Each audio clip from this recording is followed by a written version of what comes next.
You know the messed up thing about abusive parents? It can follow you into your adulthood. Because a lot of people think, childhood trauma, you'll eventually forget about it. But it's not the truth. So let me tell you a story. When I was younger, I used to, do things and I always used to be tense. So let's say I went out to play, whatever, and I never wanted to come back home because I knew my father would be there.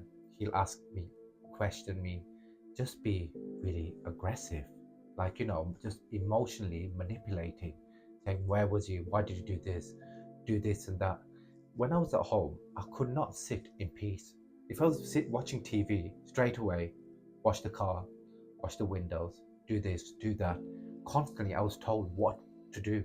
Never had like literally time. Just sit down and just be at peace. It just felt like he couldn't see me just sitting there in peace. And like, let's say I broke a glass. What happened? I used to get tense, really, and I used to get shouted at like I've lost like thousands of pounds. And don't get me wrong, when you do something like that, yes, parents will tell you off, but not shouting at you at the point where you just feel scared and lock yourself in the room. And that's not it. Because when I was younger, I was not even allowed to have hair the way I wanted to, have a beard, mustache, or anything. But let's say, for example, I had an earring, yeah?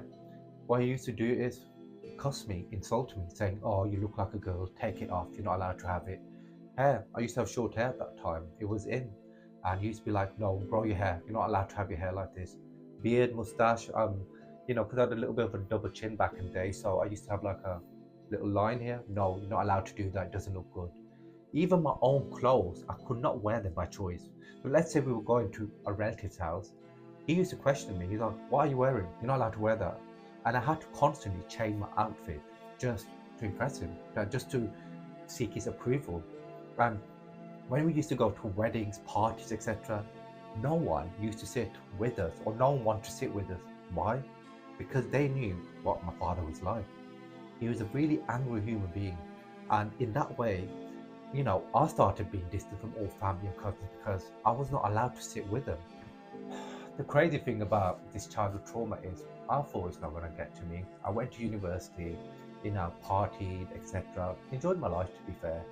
And but I was drinking, constantly distracted, so it never hit me. But once I finished university, I realized like how bad my dad actually was to me. The constant abuse, mentally, even physically, sometimes used to hit me. And it was over if I disagreed something. Yeah. So for example, like in our religion, like Sikhism, you're not supposed to be eating meat at all.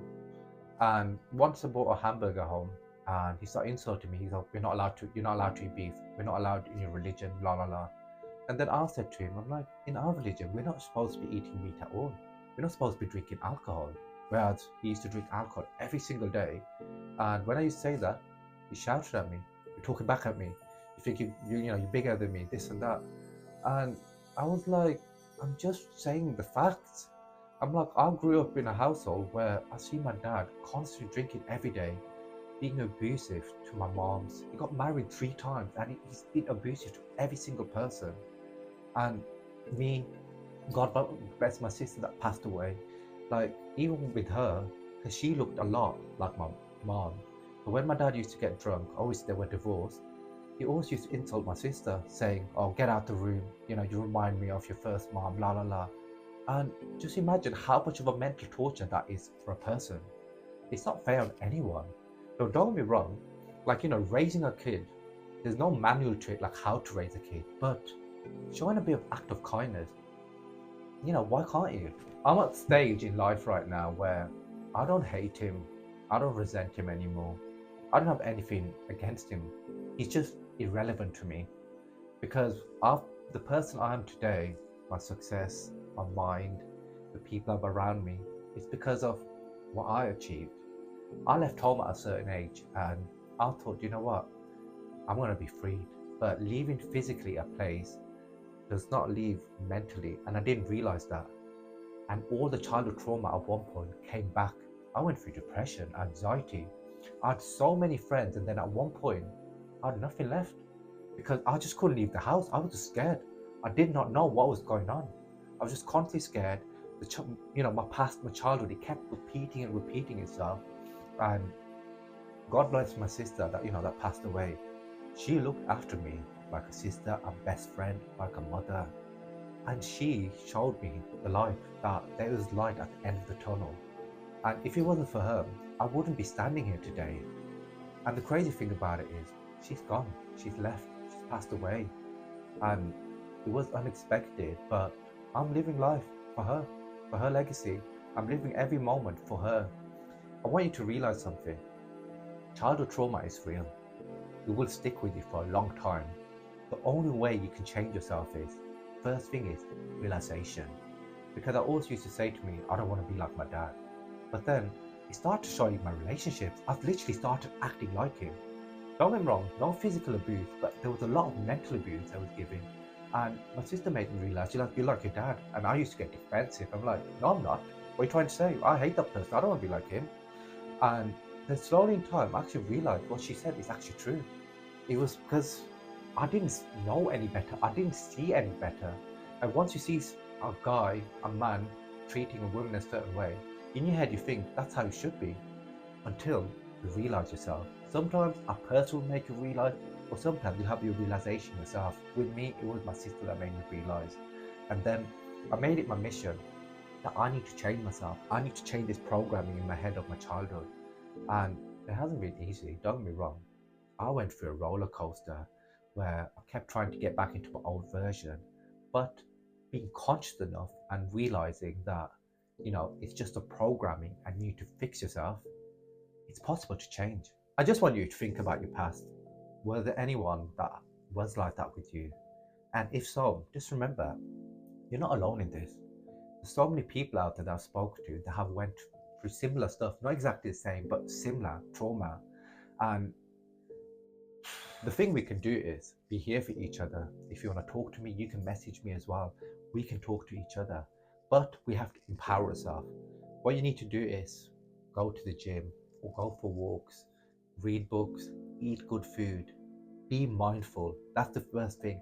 You need to be mindful enough, conscious enough to know what you're doing is not always right, because that's when a person turns into a narcissist, and then you just think to yourself and you start victimizing yourself. But then at the same time as well, sometimes if you're in a relationship, people don't understand that the way you are, it's not because you've been a narcissist, you just had a bad childhood. I had a relationship where I was called a narcissist, but a person did not try to understand me that I wasn't a narcissist, that there was still that little boy inside of me that wanted love, that wanted approval. But then after the relationship ended, I realized I can't commit into a relationship. I need to change myself first. I need to find myself first. And I need to have alone time. And having that alone time was really uncomfortable, don't get me wrong. Because I was so used to being in a relationship, I just wanted to go back in a relationship. But doing that, you would start relying on the person for happiness. And I realized I need to look happiness within myself. I need to be happy with my own company. I did that. So I going gym, increased dopamine by going gym, cold showers, eating right, reading books, meeting people. And then it was uncomfortable first, but then when I looked back after a year or two, I thought, wow, I've actually changed. How did that happen? And what I realized was just little improvements every day. Don't give you 100%, just give 1% every day. Do, do one little thing different every day. In the whole year, how much percent is that? Over 300, 264, 365%. And that is mental. If you just try to improve yourself daily, you can change. My life has not been the easiest. And I know a lot of people out there, you guys, hasn't been easy either. But we have to keep going, because that's the only way forward. We can't surrender to a trauma. We can't surrender to our past. We can't surrender to the old programming, because trauma is real and people need to understand this. And if someone sees someone going through that, be kind to them, because sometimes you speak to someone and they lash out, they're angry. They're not angry at you, they're angry at themselves. They're going through something that they can't explain in words. So if you can't say nice to someone, don't say anything.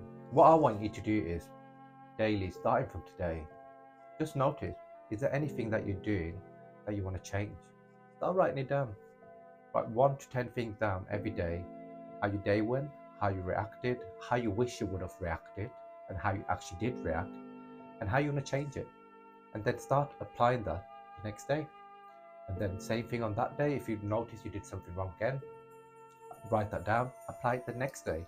Keep doing that. And don't be wrong, you're not going to have every day a great day, but making the effort and being conscious enough that you want to have a great day and you want to change, that is the first step forward to change. If you're saying, no, I don't want to change, this is me, I'm fine the way I am, you will never change. Simple as. And the worst thing about my father is, I don't hate him. I don't, nothing to him to, like, he's probably irrelevant. I know it's a harsh thing to say, but for example, when my sister passed away, we were supposed to go to funeral arrangements. Told my mom, my dad about it. We need to go to the funeral director at this time on this day. Okay? And I didn't go with neither of them. I thought I want to keep it neutral. My mom went there herself. I told dad to get there. And mom was there half an hour early. I got there on time. And dad didn't turn up. And I was like, huh? I'm like, he will turn up. He will turn up. He didn't.